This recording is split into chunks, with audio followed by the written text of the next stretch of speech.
السلام علیکم سامعین، 25 ربیع الآخر کی تاریخ شروع ہو چکی ہے، 17 اکتوبر ہے۔ خبر کا عنوان ہے دیش دنیا، یعنی دیش دنیا کی اہم خبریں۔ پہلی خبر، پریم کے چلتے 3 دن پہلے دانش کا نکاح ہوا تھا، آج اسی دانش کی لاش درخت پر لٹکی ملی ہے۔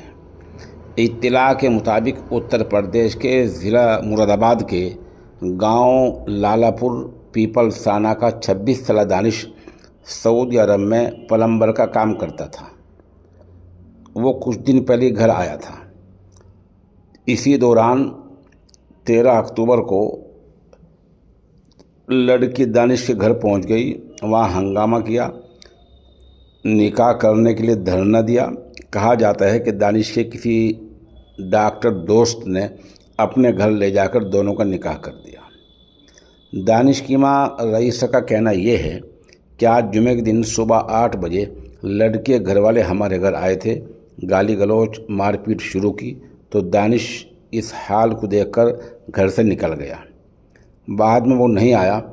آج اس کی پھر کچھ دیر بعد لاش ہی ملی ہے۔ دانش کی ماں رئیسہ کہنا یہ ہے کہ یہ لڑکی کے گھر والوں نے قتل کیا ہے کیونکہ وہ اس شادی سے خوش نہیں تھے۔ بہرحال ابھی خبر بولے جانے تک پولیس نے باضابطہ کوئی بیان نہیں دیا ہے۔ پولیس کا کہنا یہ ہے کہ پوسٹ مارٹم کے بعد ہی کچھ کہا جا سکتا ہے۔ دوسری طرف دانش کی والدہ رئیسہ نے ایک بار تحریر دی تھی تو اس تحریر کو واپس لے لیا تھا۔ کہا ایسا جا رہا ہے کہ مفاہمت کا، سمجھوتے کا دباؤ بنایا جا رہا ہے اور دونوں میں یعنی فریقین میں سمجھوتا ہونے کا بھی امکان ہے۔ ادھر اتر پردیش کی بہرائچ میں ہی آج جمعے کی نماز پڑھ کر نکل رہے نوجوان کو 2 نقاب پوشوں نے قتل کر دیا۔ نوجوان کا نام تھا شہاب الدین۔ یہ جمعے کی نماز پڑھ کے نکلا، معاملہ بہرائچ کا ہے، اس کو قتل کر دیا۔ قتل کس نے کیا ابھی تک واضح نہیں ہو سکا ہے۔ پولیس نے دعویٰ کیا ہے کہ ملزم کو جلد ہی گرفتار کر لیا جائے گا۔ ادھر آج نظام الدین ریلوے اسٹیشن کی ایک ویڈیو وائرل ہوئی ہے جس میں وہاں اسٹیشن پر کوئی بیلٹ مار رہا ہے، کوئی لات، کوئی گھسے، کوئی اور کچھ سامان۔ پتہ چلا ہے کہ جو ریلوے میں جو پانی فروخت کرنے والے، پانی بیچنے والے جو وینڈر ہوتے ہیں، ان میں سامان بیچنے کو لے کر لڑائی ہو گئی اور یہ انہی کی ویڈیو ہے۔ البتہ پولیس میں ابھی تک کوئی تحریر اس بارے میں غالباً نہیں آئی ہے، اس لیے کہ نظام الدین ریلوے کا کوئی بیان ابھی سامنے نہیں آیا ہے۔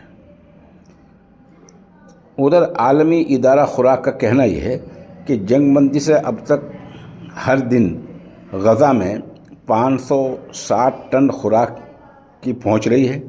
یہ بہت کم ہے اور ابھی تک جو راستے ہیں پوری طرح نہیں کھلے ہیں، سامان پوری طرح نہیں پہنچ رہا ہے۔ عالمی ادارہ کا کہنا یہ بھی ہے کہ ہسپتال بھی پورے فعال نہیں ہوئے ہیں، ایکٹیو نہیں ہوئے ہیں، کام نہیں ہو رہا ہے۔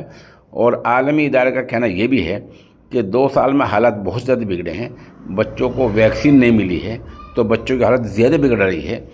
اس لیے عالمی ادارے کا کہنا یہ ہے کہ جو بنیادی چیزیں ہیں، اسپتال ہیں، اسکول ہیں، سڑک ہیں، پل ہیں، ان کو جلدی تیار کیا جائے اور جلدی ان کو فعال ایکٹیو کیا جائے تاکہ عام زندگی مفلوج نہ ہو کر عام زندگی، روزمرہ کی جو زندگی ہے آدمیوں کی، وہ شروع ہو جائے۔